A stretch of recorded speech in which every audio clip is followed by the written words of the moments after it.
Welcome back to another video, and in today's video we have our NXT No Mercy predictions. We have pretty much all of our champions on the line here on the card, so that is pretty nice. And we also have a steel cage match, which is a weaponized steel cage match, so pretty cool things going on for this No Mercy card. But yeah, how are we feeling?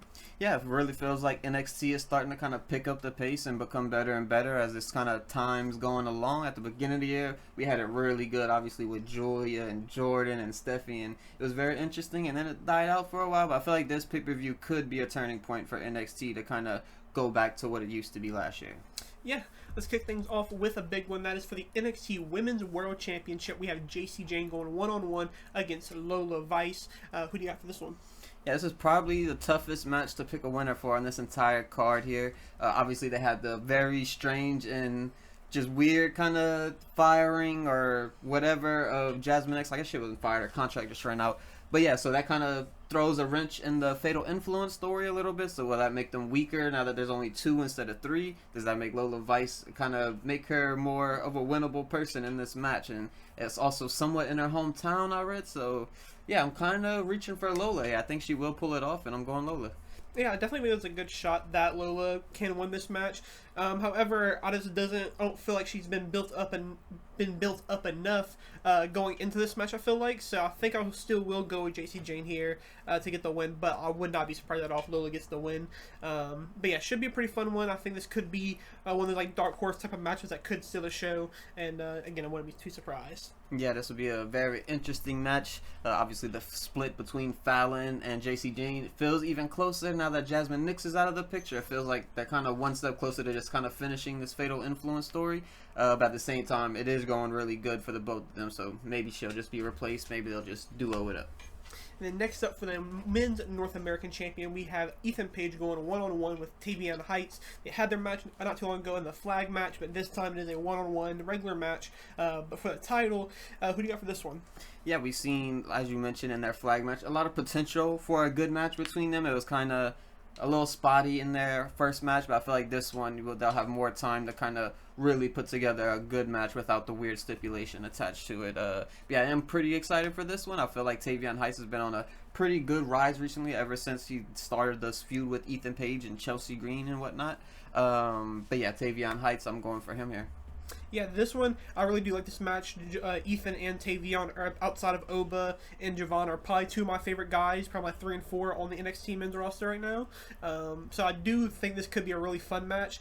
I feel like Tavion Heights, the push that we kind of all wanted for him should happen a long time ago, and it feels like things kind of slowly happen. They finally got him away from Charlie Dempsey, and they kind of are starting to pick him back up, which I do think will finish off with him winning the North American Champion, maybe sending Ethan up to the main roster. Potentially, there's always been the rumors that he might join the Seth Rollins faction, or he might go do this and that on the main roster. But yeah, I do think Tavion Heights winning here works out kind of for everybody, whether Ethan Page does stay in NXT, even if he does lose, to go after that World Championship once again. I wouldn't mind that either. But yeah, I think this match could be a really underrated match. Yeah, for sure. Even if he does lose this and then move on to the main roster and stay with a part of Chelsea Green, I really like that. They've been a really good little duo in the short time that they've been together. So I would even wouldn't mind that, to add another men to that SmackDown roster to kind of bolster that up and add another funny guy to the Secret Harvest. They might have to change the name. I don't know how that'll work with a man in there. And then next up, we have a non-title match between Javon Evans and Josh Briggs. They've had this feud kind of brewing over the past few weeks, and here we get a big pay-per-view blow-off, I imagine, here, with probably big implications on who is next to go after the world title again. But yeah, what do you got for this one? Yeah, I'm pretty surprised there's no stipulation added to this one. I kind of have a feeling that maybe we'll get some kind of update on this match leading into it.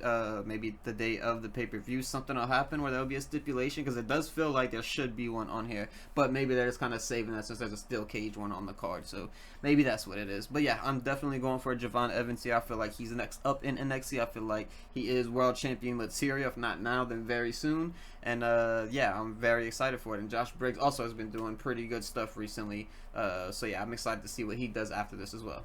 Yeah, I'm going to go with Josh Briggs here to get the win. I am a big Javon fan, but I do think Josh Briggs kind of deserves another opportunity to go after that World Championship. I think he's somebody who has improved a lot over the past few years, and I think he's kind of peaked so far in his career, but I do think he can get better and be one of the more top guy heavy in near the future. But I think a big win here over Javon would be really good for him. Maybe like I said, go after Obafemi, have another rematch between those two. But yeah, I do think this match again could be another underrated one. I kind of feel like the theme for the entire card, where there's a lot of matches that could kind of steal the show. Yeah, for sure. Then next up, let's go to the weaponized steel cage match between Jordynne Grace and Blake Monroe. This feud has been going on since the last pay-per-view, but now we're here at No Mercy with part 2 to it. And yeah, this should be an interesting one, the weaponized steel cage. We haven't seen that in NXT, I believe. But who do you got for this one? Yeah, I mean, we've seen Blake Monroe in AEW do these kind of crazy stipulation, hardcore matches. I feel like this will be no different. Well, maybe a little different, minus the blood, but it'll be no different as far as what she's willing to do. Same thing with Jordynne Grace. Honestly, she obviously has the strength to kind of throw her through the cage if she wants to. But yeah, this will likely be the best match of the night right here. I'm very excited for it. I really hope Jordynne gets a win because it feels like she's been losing a whole lot recently. But at the same time, this is Blake Monroe's coming in feud, and it would be big for her to pick up a win here and kind of head towards that NXT World title maybe. But either one could get the win, but I think I am going to go with Blake Monroe. Yeah, this match, I don't know how to have my expectations set because it is a weaponized steel cage, so I think that could have a lot of potential for some crazy things. I think both women wouldn't mind going that extra mile to have like some type of crazy spot during the match. But I don't know if WWE will allow it, so it kind of makes me think this match will kind of get hindered in terms of how violent I might want it to be, because I know how crazy these two women probably could get.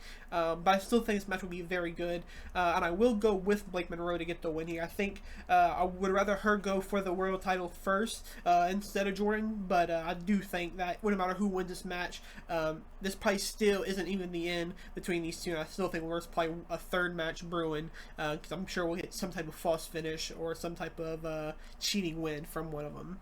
Yeah, for sure. I feel like Jordynne Grace doesn't really necessarily need the NXT World title. She could just be called up and be a main player on that main roster at any moment. Yeah.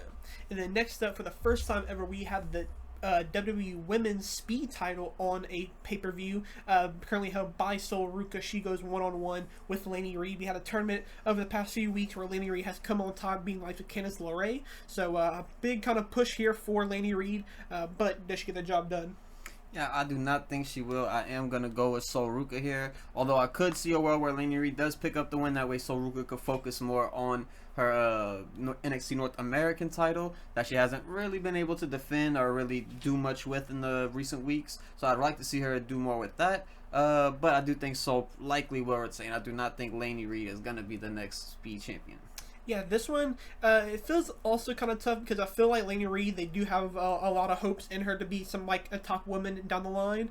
And it also feels like they want to do this Sol Ruca and Zarya split eventually. So I could see Zarya maybe costing her maybe on accident here. But then when she comes to the North American title, she actually costs her for real and on purpose to maybe even help herself get to that title. But yeah, I could see the split starting here, kind of officially starting. But again, I wouldn't be surprised either if they kind of just drag it out for a little bit longer as well. Yeah. And then now for the main event, we had the men's NXT World Champion on the line, where Obafemi goes one-on-one with Ricky Saints. Who you got for this one?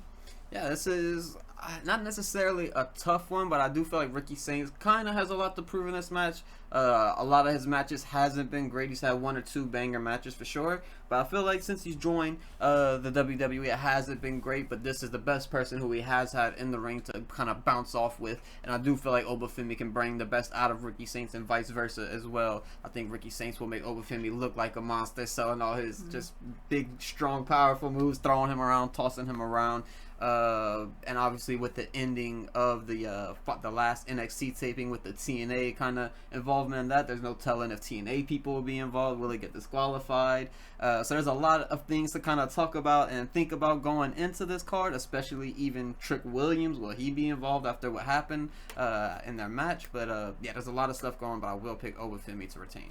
Yeah, I'm gonna match you as well. I will go with Obafemi to get the win here. I do think this has the potential to be Ricky Saints' best match in NXT probably so far, going against the likes of Obafemi, who has been having an incredible reign as the world champion, even before as a North American champion. But yeah, I think this match again could be a really good one. And yeah, the likes of the TNA invasion kind of happening here. I wouldn't kind of haven't thought about that too much, kind of forgot about it. But yeah, I feel like almost every match you have that potential of somebody running in. Like you mentioned, Trick Williams is probably not going to be too happy after what happens. So yeah, he's definitely a potential. Maybe Mike Santana tries to even and help out somebody, but ends up costing it. So yeah, there's a lot of stuff that could happen in this No Mercy card, and could get pretty crazy. Yeah, I think this is a very interesting card. They did a really good job building all these matches. I feel like every single match on this card has a decently built story behind it. Yeah. But that will do it for our NXT No Mercy predictions. Let us know what you guys think down in the comments below. If you haven't already, make sure to leave a like and subscribe to the channel. And yeah, thank you guys for watching, and we'll see you guys in the next one.